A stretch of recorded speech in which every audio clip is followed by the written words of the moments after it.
हिंदी वाले खाली करत पोलिसांना माहिती नसतं, यंत्रणेला माहिती दिवस फक्त सरेंडर व्हायच्या आधी कार्यकर्ते आधी पोहोचतात. कम्युनिकेशन सुरू होतं का कार्यकर्ते? याचा मोका तर माननीय मुख्यमंत्री महोदयांनी मोक्याची घोषणा केलेली आहे.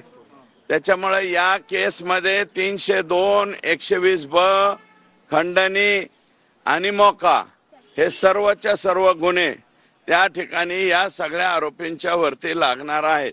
हे मी नाही, राज्याच्या सर्वोच्च व्यक्तीने ही घोषणा केलेली आहे. त्याच्यामुळे मोका लावण्याचा प्रश्नच येत नाही.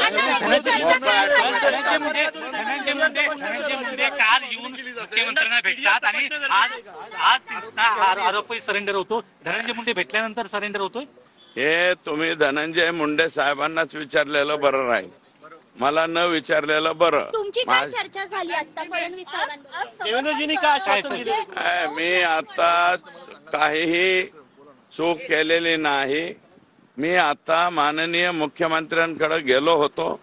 ते फक्त जे खाली आपल्या याच्यापुरते जामीनपुरते जे सरकारी वकील नेमलेले आहेत त्याच्यामध्ये एका शब्दाची त्रुटी आहे, ती त्रुटी दूर करावी अशा प्रकारची विनंती करायला मी त्यांच्याकडे गेलेलो. प्रतिमा स्वच्छ राहावी म्हणून धनंजय मुंडेंनी राजीनामा द्यावा अशी तुमची थेट मागणी आहे का? कारण सरकारवरती आरोप होते, सरकारची प्रतिमा मलिन होते, राजीनामा द्यावा का नवीन वर्ष? त्यांचा राजीनामा घेण्याचा न घेण्याचा प्रश्न हा माननीय अजितदादा पवार साहेब यांचा कंप्लीट आहे. त्याच्यामुळे त्याच्यावरती मी फारसं काय बोलणार नाही. सरकारची प्रतिमा मलिन होती. सरकारचं नाव खराब होतंय तर मी फार छोटा माणूस आहे. मी एका 2.25 तालुक्याचा आमदार आहे. मी या बाबीवर निर्णय करू शकत नाही.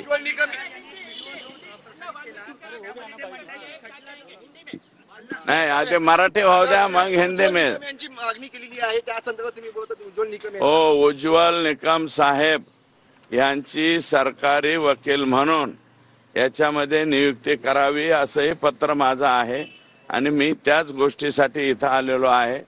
आता साहेब मला आत्ता भेटणार नाहीत. उद्या सकाळची किंवा 10-11 वाजेपर्यंतची वेळ मिळेल. मी इंडोर्समेंट त्याच्यावरती घेईल आणि विनंती करणार आहे की केस चालवण्यासाठी माननीय उज्ज्वल निकम साहेब यांची सरकारी वकील म्हणून त्या ठिकाणी नियुक्ती करावी अशा प्रकारची विनंती मी करणार आहे. हे बघा, हे खोटा मी नाही त्यातली अमुक तमुक हे आरोपी म्हणतच असतो. ते आता सगळं काही उघड पोलीस आहेत, ते CID आहे, CIDचे IG साहेब ज्यांच्या अध्यक्षतेखाली ही SIT नेमलेली, ते आता बघतील ना.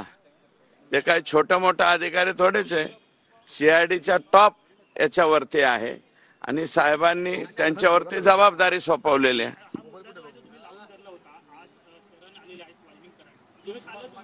पण समाधानी आहात? हे बघा, ते शरण म्हणजे प्रॉपर्टी अटॅचची भीती.